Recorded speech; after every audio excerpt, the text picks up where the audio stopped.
So I've referred to Alpine as the French national team in Formula 1 for quite some time now, and it's not unlike what Ferrari are for Italy. Ferrari aren't the only Italian team in Formula 1, but they are very much the Italian team in Formula 1, if you know what I mean. Now, Alpine are still trying to fly the French flag high, and I have had to do so many takes to do that, and I just want to emphasize the effort of an absolute tongue twister I've just got myself around there. That's the 4th take, I think. But anyway, according to them, they are still feeling French, which is great, you know, always good when you feel French, I suppose, when you're the French team in Formula 1, and they are targeting glory in 2026. Oh boy, I'm sure they won't regret that at all. Not like they aimed for 4th overall in the Constructors in 2024, and look how that turned out. But credit where credit is due. C'est la vie. Let's have a look at what the French national team are saying ahead of the 2025 season about how they are optimistic for the future under Mercedes' power, no doubt in 26 and beyond. Full article on the F1Chronicle.com as always. Alpine is still waving the French flag in Formula 1, even if France itself isn't waving, probably giving them a one-finger salute at this point. Renault CEO Luca De Meo isn't sweating it. We remain a French team, of course, he told Auto Hebdo, shrugging off the lack of local love. History has led us in this direction, but if we could find French talent, French sponsors too, we would have them. But we can't find any. What about Pierre Gasly? Is he not a French talent? That's a lovely thing to say about one of your drivers, guys. Come on. So we have to look at opportunities elsewhere. But we still consider Alpine as the French national team in Formula 1. Flavio Briatore, the Italian fixer shaking up Alpine after its 2024 nosedive, sees a pulse. The car is much better, he told Canal Plus in Bahrain.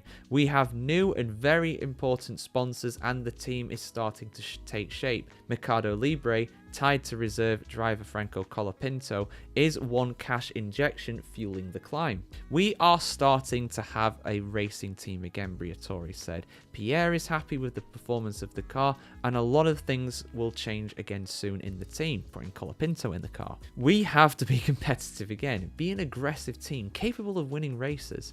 I have even given myself 3 years to put Alpine back in its place in Formula 1 because we have everything to do well. Everything. The 2025 car is a stepping stone. Observers call it a recycled 2024 chassis with tweaks, but Alpine's eyes are on the 2026 new regs. The Viry-Châtillon engine shop shuts down later this year, swapping French-built power for Mercedes customer units. Pierre Gasly, testing the new rig, feels the shift. In terms of feeling, I would say it's a continuation of what I felt at the end of last year, with some developments, he told L'Equipe. I think we have a healthy base, with rookie Jack Doohan beside him and Colapinto waiting in the wings. Gasly is the anchor. I know that there is a lot of attention on my technical feedback now, he said. The team does not hide it. I see that they are all listening to me.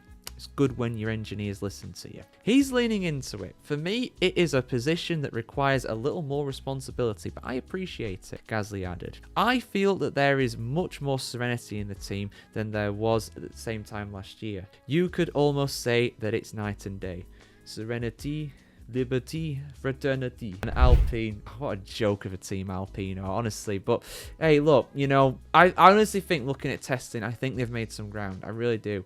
Now, they've done what I call the Hollywood headline lap time. They went for the absolute big kahuna and they missed. They didn't get the fastest time of the week. That was Williams. But their time overall compared to testing in Bahrain last season was a good 2 seconds better. But remember how bad Alpine were. Remember how bad Alpine were at the start of last season. So it's not really a big improvement. But I do think they are looking better. I have given a positive prediction. I know, coming from me, the biggest anti-Alpine cynic you'll ever meet, because trust me, what I know, I can't tell you everything I know about that team for legal reasons, but what I know is not very good about Alpine. Honestly, I don't even know how they're functioning. I really don't.